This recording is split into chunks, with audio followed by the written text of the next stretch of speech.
तारण देणाऱ्या प्रभू येशू ख्रिस्ताच्या सामर्थ्यवान नावात आपणा सर्वांस प्रेमपूर्वक सलाम. उपासना कार्यक्रमामध्ये आपले हार्दिक स्वागत. प्रियांनो, उपासना कार्यक्रमाद्वारे आम्ही देवाचे वचन घेऊन तुमच्या समोर येण्याचा आमचा मानस आहे. देवाचे वचन बायबल हे कोणत्याही धर्मासाठी, वंशासाठी किंवा समुदायासाठी नाही, तर सर्व मानवजातीसाठी आहे.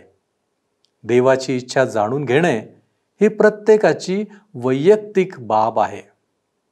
आम्हा प्रत्येकाला देवाची गरज आहे. जर तुम्हाला त्याची इच्छा माहीत होईल तर तुम्ही त्यानुसार वागाल, आणि जर तुम्ही त्यानुसार वागलात तर देव तुमच्या सोबत राहील.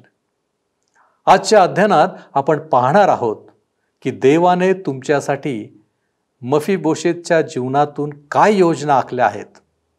ते जाणून घेण्यासाठी आपण तयार आहात काय? तर मग चला प्रियांनो, आपण आपल्या अध्ययनाची सुरुवात करूया.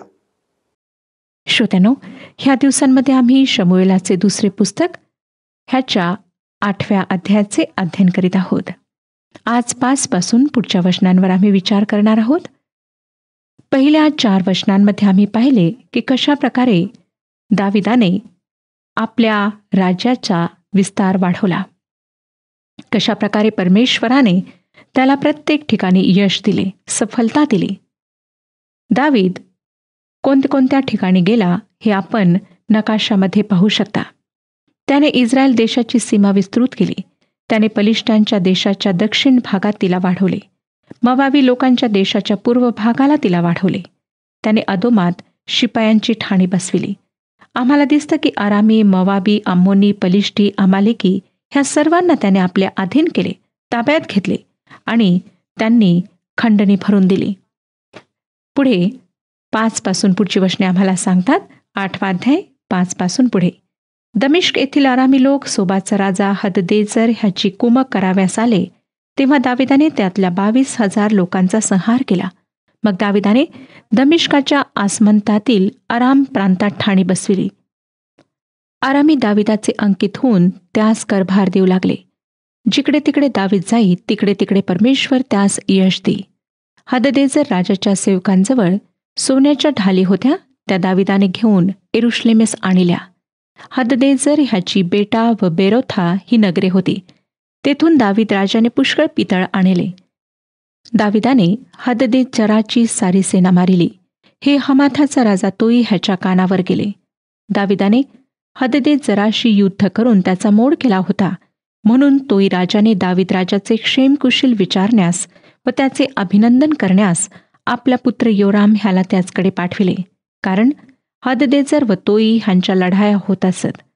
योरामाने आपल्याबरोबर चांदीची, सोन्याची व पितळेची पात्रे आणली. सर्व जिंकलेल्या राष्ट्रातून लुटून आणलेल्या चांदी सोन्याबरोबर ही पात्रे दावीद राजाने परमेश्वराला समर्पिली.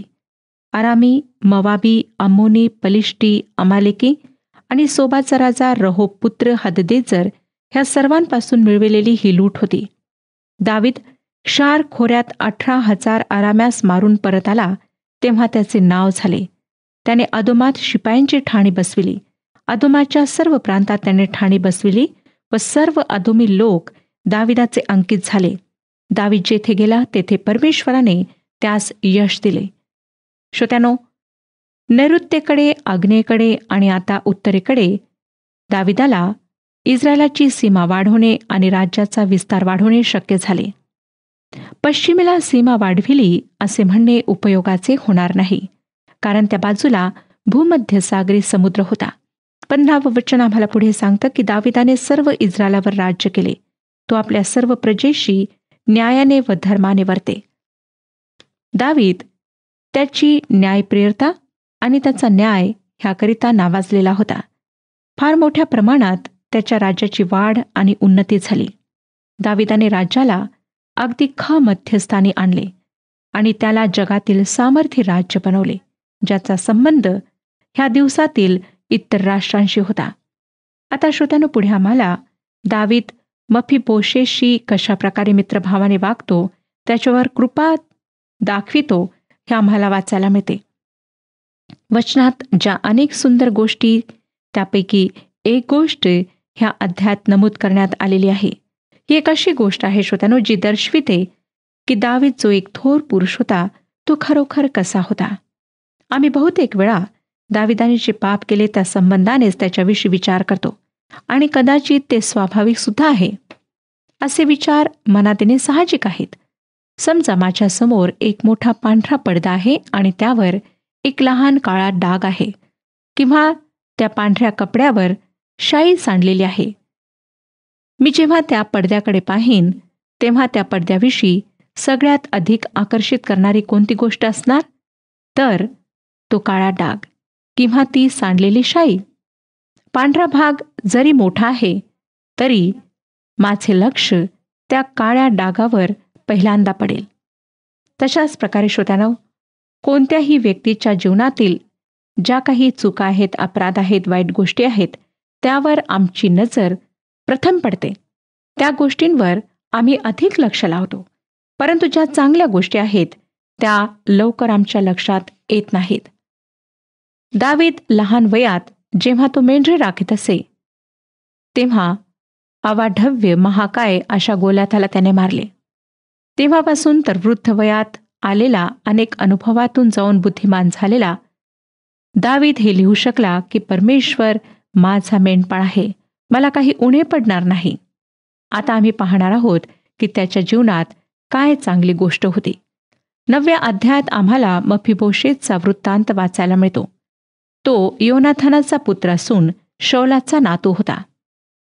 ह्या ठिकाणी शौलाच्या काही गोष्टी पार्श्वभूमीच्या रूपात पाहणे फार महत्वाचे आहे. शौल दयामाया नसलेला, फार तिरस्काराने भरलेला दाविदाचा एक शत्रू होता. शौलाच्या मृत्यूसमयी दाविदाने आपल्या सैन्याला व्यवस्थित करणे सुरू केले होते. त्या काळातील पद्धतीप्रमाणे नवीन राजा आधीच्या राजाच्या घराण्यातील सर्वांचा, जे त्याच्याशी राजगादी मिळवण्याकरिता लढाई करू शकतील, त्या सर्वांची कत्तल करीत असे. प्रत्येक हक्क सांगणाऱ्याची कत्तल केल्या जात असे. त्यामुळे नवीन राजाला कसल्याही प्रकारे भीती राहत नसे. त्या दिवसाच्या कायद्याप्रमाणे जर दाविदाने शौलाच्या घराण्यातील सर्व सदस्यांना ठार केले असते तरी तो निर्दोष राहिला असता. जेव्हा शौल आणि योनाथान युद्धात मारल्यात गेलेत तेव्हा योनाथानाच्या लहान पुत्राला लपवून ठेवण्यात आले होते. दावीद त्याला शोधून काढू शकत होता आणि त्याला ठार करू शकत होता. त्या पुत्राचे नाव मफीबोशेत असे होते. त्याची हत्या करून दावीद आपले राजसिंहासन अधिक बळकट करू शकत होता. कारण श्रोत्यानो, मफीबोशेतला गादीवर बसण्याचा हक्क होता.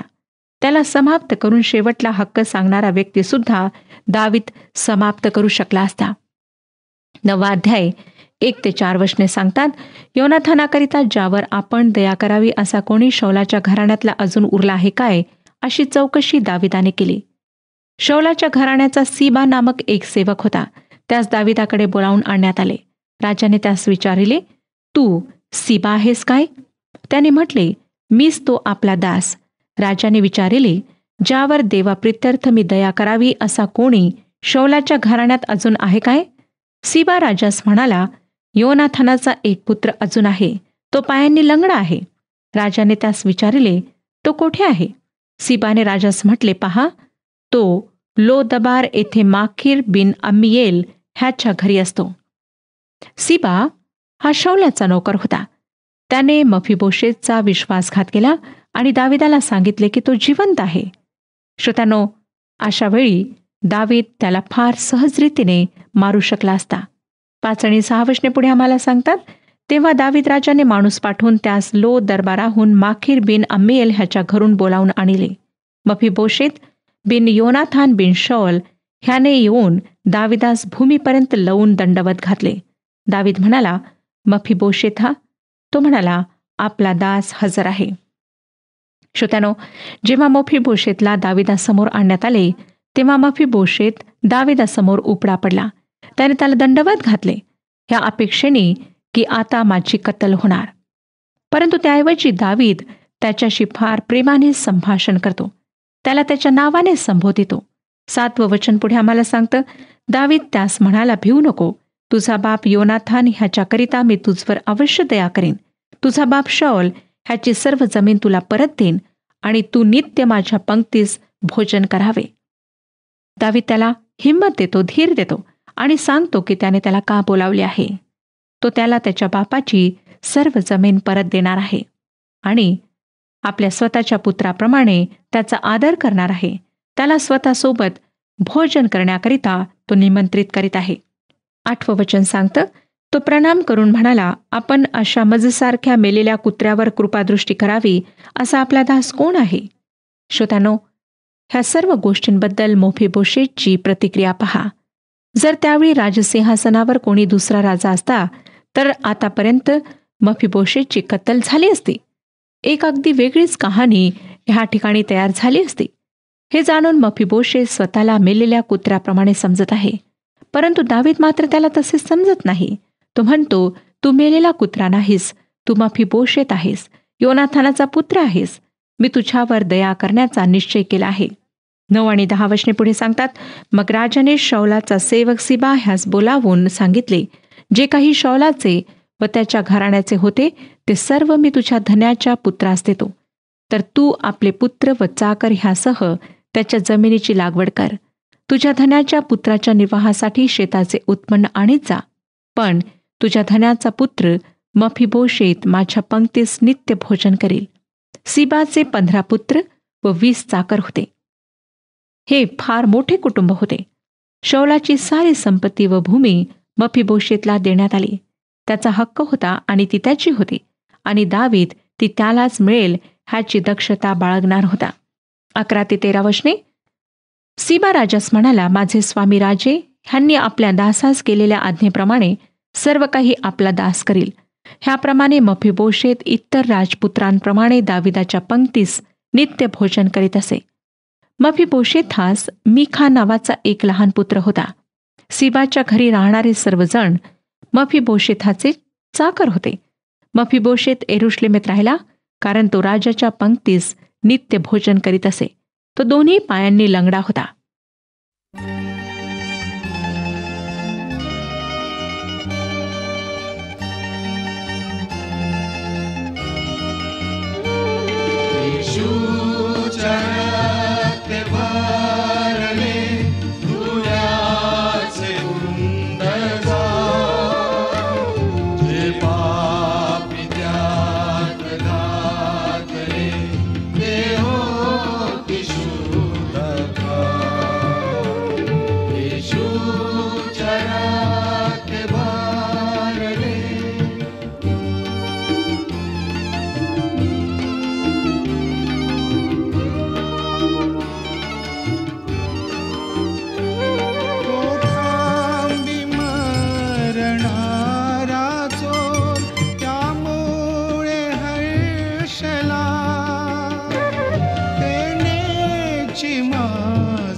श्रोत्यानो, मफीबोशेतकरिता दाविदाने जे केले ते फार विलक्षण होते. परंतु ह्या ठिकाणी काही प्रभावित करणारे पाठ आणि आध्यात्मिक सत्य आहेत, जे आपण गमवावे अशी माझी इच्छा नाही. पहिली गोष्ट, परमेश्वराची बालके हे ओळखतात की परमेश्वराच्या दृष्टीत ते अपंग आहेत. रोमकरास पत्र 3 अध्याय 15 आणि 16 वचने सांगतात, त्यांचे पाय रक्तपात करावयास जाण्याकरिता उतावळे झाले आहेत. त्यांच्या मार्गात विध्वंस व विपत्ती आहेत. श्रोत्यानो, मानवजातीच्या बाबतीत परमेश्वराच्या चिकित्सयालयातून हाच रिपोर्ट आहे. आमचे पाय आम्हाला दूर घेऊन जातात. यशायाचे पुस्तक 53 अध्याय आणि 6व्या वचनामध्ये लिहिण्यात आले आहे, आम्ही सर्व मेंढरांप्रमाणे बहकून गेलो होतो. आम्ही प्रत्येकाने आपापला मार्ग धरला होता. अशा आम्हा सर्वांचे पाप परमेश्वराने त्याचवर लादिले. ह्यानंतर नीतिसूत्रे लिहिणारा लेखक नीतिसूत्रे 16 अध्याय आणि 25व्या वचनात लिहितो, मनुष्याला एक मार्ग सरळ दिसतो, पण त्याच्या शेवटास मृत्यूपथ फुटतात. आमचे पाय आम्हाला समस्येत टाकतात. हे फार मनोवेधक आहे श्रोत्यानो, की आत्मा आणि पाय हे पवित्र वचनात फार निकटपणे संबंधित आहेत. शब्दांशी वाईट प्रकारे खेळण्याचा माझा उद्देश नाही. मी पायाच्या तळव्याविषयी बोलत नाही, हे लक्षात घ्या. हे लक्षात ठेवून की दाविदाच्या नंतरच्या संपूर्ण जीवनात त्याच्यासोबत लंगडा पांगळा मुलगा होता, जो नित्य त्याच्यासोबत बसून त्याच्या टेबलावर भोजन करीत असे. स्तोत्रसंहिता 56 अध्याय आणि 13व्या वचनामध्ये तो लिहितो, कारण तू माझा जीव मरणापासून रक्षिला आहे. जीवनाच्या प्रकाशात देवासमोर मी चालावे म्हणून पतनापासून तू माझे पाय रक्षिले नाहीस काय? श्रोत्यानो, तो नंतर स्तोत्रसंहिता 73 अध्याय आणि 2 मध्ये म्हणतो, माझ्याविषयी म्हणाल तर माझे पाय लटपटण्याच्या लागास आले होते. माझी पावले बहुतेक घसरणार होती. दाविदाला माहीत होते की पायाने अपंग असणे काय आहे. तो स्तोत्रसंहिता 116 आणि 8व्या वचनामध्ये म्हणतो, तू माझा जीव मरणापासून, माझे डोळे अश्रूंपासून, माझे पाय ठेचाळण्यापासून रक्षिले आहेस. माझ्या प्रिय श्रोत्यानो, खरे पाहिले असता आम्ही सर्वजण परमेश्वरासमोर अपंग आहोत. आधुनिक तत्वज्ञान आणि अखिल मानवतावाद मानवाचे एक वेगळे चित्र दाखवितात. एका स्वतंत्र मत ठेवणाऱ्या व्यक्तीने म्हटले की येशू ख्रिस्त मानवाच्या आत्म्याची तेजस्विता भव्यता प्रगट करण्यास आला. परमेश्वराचे वचन इर्मयाचे पुस्तक 17 अध्याय आणि 9व्या वचनात सांगते, हृदय सर्वात कपटी आहे, ते असाध्य रोगाने ग्रस्त आहे, त्याचा भेद कोणास समजतो? होय श्रोत्यानो, हृदयातून सर्व वाईट गोष्टी निघतात. त्या सर्व वाईट गोष्टींचा गोंधळ आहे. मानवाच्या स्वभावातून काही चांगले निघेल ह्याची आम्ही अपेक्षा करू शकत नाही. म्हणून पॉल म्हणू शकला रोमकारास पत्र 7 अध्याय आणि 18व्या वचनात, कारण मला ठाऊक आहे की माझ्या ठाई म्हणजे माझ्या देह स्वभावात काही चांगले वसत नाही. कारण इच्छा करणे हे मला साधते, पण चांगले ते कृतीत आणणे मला साधत नाही. पौलाचा शरीरावर भरोसा नव्हता. व्यवस्था नियम आम्हाला दोषी ठरवतात. योहान शुभवर्तमान 14 अध्याय आणि 6व्या वचनामध्ये येशूने त्या व्यक्तीला म्हटले, मार्ग सत्य व जीवन मीच आहे, माझ्याद्वारे आल्या वाचून पित्याकडे कोणी येत नाही. श्रोत्यानो, जेव्हा मी त्या मार्गाने येतो तेव्हा तो आमचा स्वीकार करतो. दुसरी गोष्ट, योनाथानामुळे दाविदाने मफीबोशेतला दया दाखविली. हा या घटनेचा एक आश्चर्यजनक पैलू आहे. पहा, दाविदाला त्या मुलाचा परिचय नव्हता. जे काही त्याने मफीबोशेतकरिता केले ते फक्त योनाथानामुळे केले, ज्याच्यावर दाविदाचे अतिशय प्रेम होते. जेव्हा दाविदाने त्याच्याकडे पाहिले तेव्हा त्याने एक लंगडा अपंग मुलगा पाहिला नाही, परंतु योनाथानाला पाहिले. त्याने योनाथानाशी करार केला होता. दयाळूपणा, कृपा आणि करुणा ही त्याच्यावर, जो बेसहारा निराश्रित होता, त्याच्यावर करण्यात आली. कोणा दुसऱ्यामुळे नाही श्रोत्यानो, योनाथानामुळे. दाविदाने मफीबोशेतवर दया, कृपा आणि करुणा केली.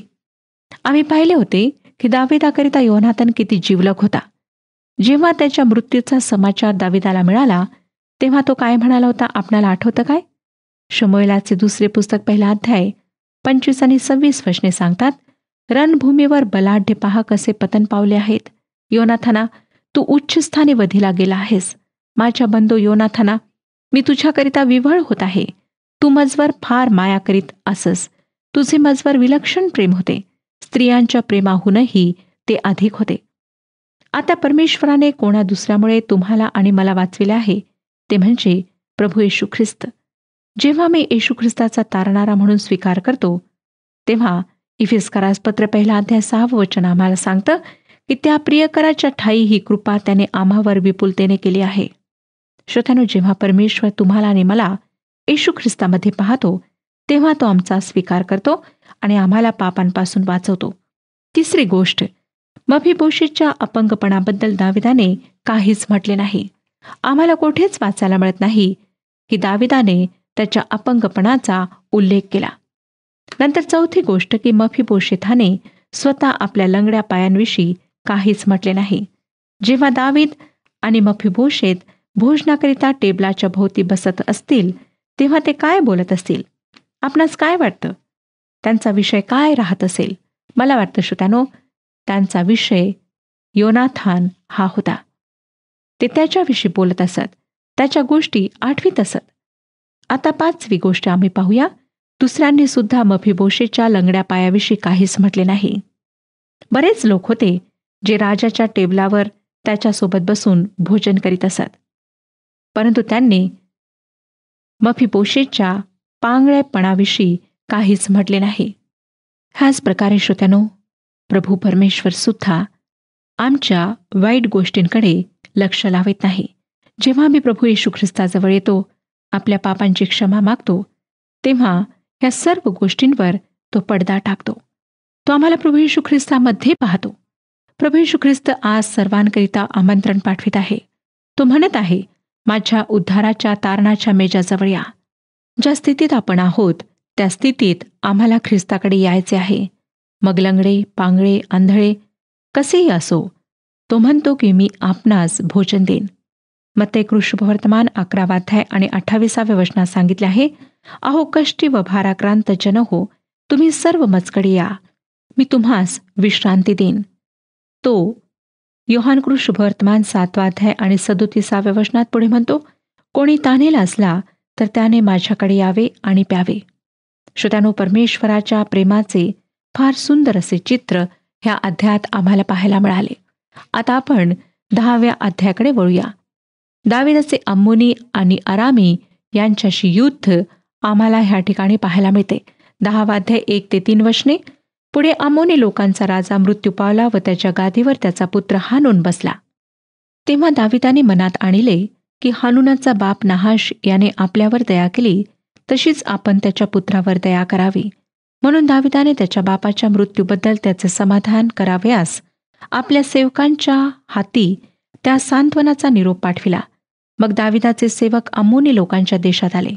त्यावेळी अम्मोनी लोकांचे सरदार आपला स्वामी हानून यास म्हणाले की दाविदाने आपले समाधान करण्यास लोक पाठविले आहेत, ते आपल्या बापाविषयीची आदरबुद्धी दर्शविण्याकरिता पाठविले आहेत असे आपल्याला वाटते काय? या नगराची पाहणी व टेहळणी करून त्याचा विध्वंस करावा म्हणून दाविदाने आपले चाकर पाठविले आहेत, नाही काय? श्रोत्यानो, आपणास दिसेल की ह्या लोकांना दाविदावर बिलकुल विश्वास नव्हता, भरोसा नव्हता. त्यांना ही पूर्ण खात्री झाली होती की आमच्यावर आक्रमण करण्याचा दाविदाचा निश्चय आहे, त्याचा बेत आहे.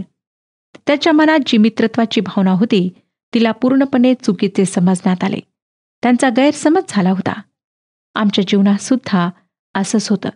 पुष्कळदा श्रोत्यानो, परमेश्वर आमचं कल्याण करू इच्छितो, आमची भलाई करू इच्छितो, परंतु आम्ही गैरसमज करून घेतो. त्याच्या वाणीकडे आम्ही कान लावित नाही. आज आम्हाला स्वतःच्या जीवनाचं परीक्षण करायचं आहे की आम्ही परमेश्वराच्या वचनाप्रमाणे चालतो. काय आमचा त्याच्यावर भरोसा आहे, विश्वास आहे? त्याच्यावर पूर्णपणे निर्भर राहून काय आम्ही आमचे जीवन व्यतीत करीत आहोत? परमेश्वर ह्या विषयात आपले मार्गदर्शन करो आणि आपणाला आशीर्वाद देऊ. हा कार्यक्रम आपणास आवडला काय? आता आम्हाला एक मिस कॉल करा आणि आपण पुढील विजेता होऊ शकता.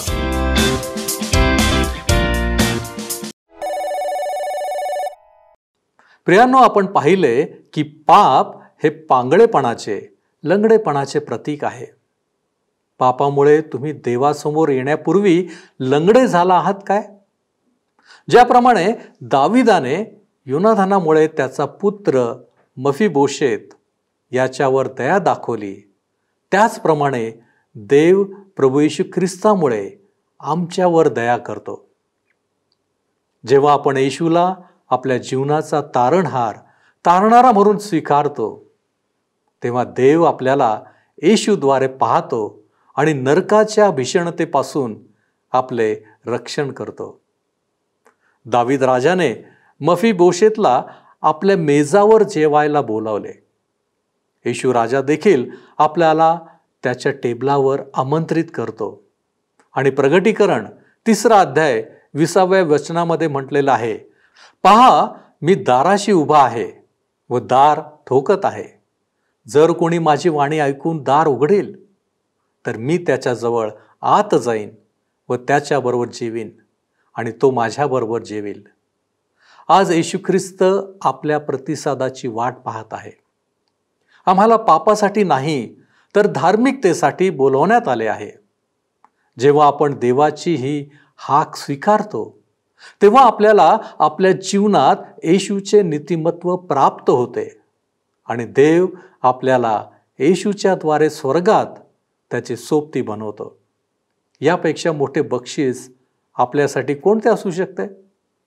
म्हणून आज आपण या सर्व गोष्टींचा विचार करू. आपण प्रार्थना करू. सर्व समर्थ आमच्यावरती दया आणि कृपा करणाऱ्या आमच्या महान प्रेमळ परमेश्वर देव बाप्पा, आम्ही तुझ्या नावाला धन्यवाद देतो. आम्ही तुझ्या नावाची स्तुती करतो बाप्पा, की आम्हा प्रत्येकासाठी तुझ्या योजना आहेत, तुझे संकल्प आमच्या हिताचे आहेत. आणि म्हणूनच प्रभू परमेश्वर देव बाप्पा, येशूच्या द्वारे तू आमच्यावरती कृपा केलीस. त्याच्या रक्ताच्या द्वारे तू आम्हाला खंडून विकत घेतलेला आहेस, यासाठी की आम्ही पापामध्ये राहू नये, तर आम्हाला खऱ्या अर्थानं जो आमचा तारणार आहे त्याच्याद्वारे या पापांपासून आम्हाला मुक्ती मिळावी. होय प्रभूजी, आमच्या जीवनातील महत्त्वपूर्ण अशी गोष्ट तू आज आमच्या समोर ठेवलेली आहेस, जो तू आम्हाला म्हणतोस की पहा मी दार ठोकवीत आहे. होय प्रभूजी, आमच्या हृदयाच्या द्वाराला तू ठोकत आहेस, यासाठी की आम्ही तुला स्वीकारावं, आतमध्ये घ्यावं. आणि यासाठी प्रभूजी आम्ही प्रत्येकजण लीन होतो, नम्र होतो, आमची पापं आम्ही कबूल करतो आणि तुला आम्ही आमंत्रित करतो आमच्या हृदयामध्ये. तू ये आणि तू आमचा ताबा घे. या विनंत्या मागण्या येशू ख्रिस्त आमचा प्रभू याच्याद्वारे करतो, म्हणून तू ऐक. आमेन. प्रभूने देऊ केलेला जीवनाचा मुकुट मिळवण्यासाठी झटा. परमेश्वर आपणास आशीर्वादित करो.